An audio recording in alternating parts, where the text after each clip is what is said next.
তো class 10 R1 4 নম্বর কোশ্চেনটা দিয়েছে, যদি পি সমানুপাতিক কিউ আর পির মান দিয়ে আছে 6 হলে কিউ ইকুয়াল 30, এতিয়া পি ইকুয়াল 2 তেন্তে কিউর মান কিমান হ'ব?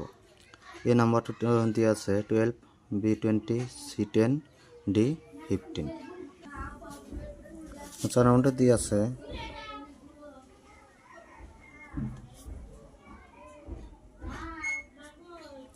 আছে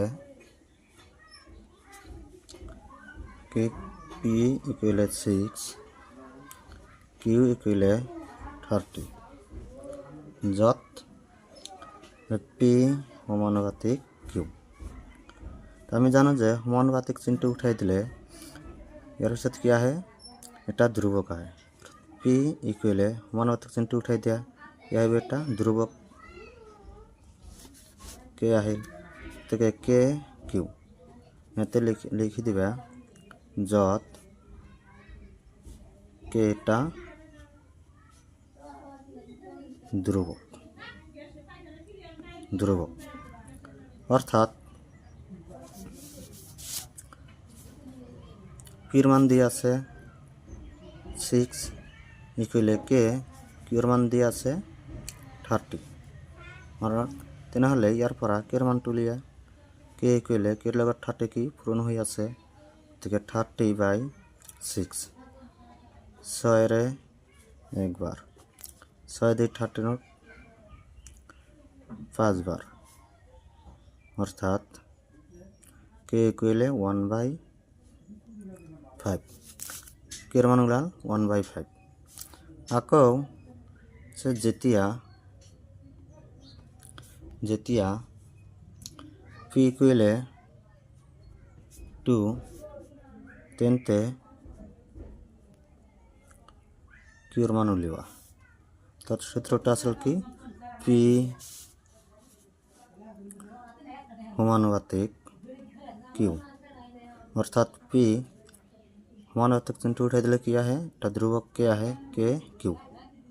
অর্থাৎ পির মান কিমান দিয়ে আছে, এতিয়া পির মান দিয়ে আছে 2, পির মান দিয়ে আছে এতিয়া 2, কিউর মান দিয়ে আছে 1/5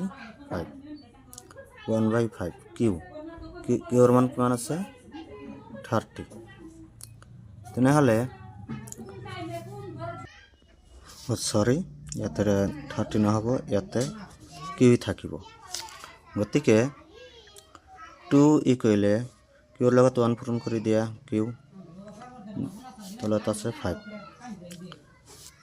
ইকুয়াল বজ্ৰ গুণন কৰি দিয়া, কিউ 2 লগ নিচে আছে কিমান 1, কিউ ইন্টু 1 5 দুগুণ 2 ইন্টু 5 ইকুয়াল 10, অর্থাৎ কিউর মান কিমান ওলাল 10। গতিকে আমার কারেক্ট অ্যান্সারটি হব C number, C is correct sir. আমার 5 নম্বরটি দিয়ে আছে তলৰ তালিকাখনৰ খালী ঠাইত ওয়াইৰ মান নিৰ্ণয় কৰা। এক্সৰ মান দিয়ে আছে 1, 2, 4, 8, ওপৰত এক্সৰ মানটো কি গুণিতক হৈ আছে, আৰু কি আমাৰ ওয়াইৰ মান দিয়ে আছে 32, 16, 8 ড্যাশ। তেনেহ'লে আমাৰ ওয়াইৰ মানটো কি হৈ আছে, হৰণ হৈ আছে। যেনেকুৱা কি আছে তোমাৰ, এটা মনত ৰাখিবা যে ওয়াইৰ মান ডাঙৰটো কি আছে 32, আৰু এক্সৰ মান ডাঙৰটো কি আছে 8 আছে। যেহেতু আমার ওয়াইৰ মানটো কি হৰণ হৈ আছে, গতিকে কি কৰিবা 32ক 8ৰে হৰণ কৰিবা, অৰ্থাৎ 32 এক্সৰ মান দিয়ে কি কৰিবা ওয়াইক হৰণ কৰিবা, কিমান যায় 4 বাৰ যায়, 4 × 32, গতিকে 8ৰ মান কিমান হ'ব, আমাৰ এনসার হ'ব 4, অর্থাৎ এনসার সিটো কি হ'ব, কারেক্ট হ'ব।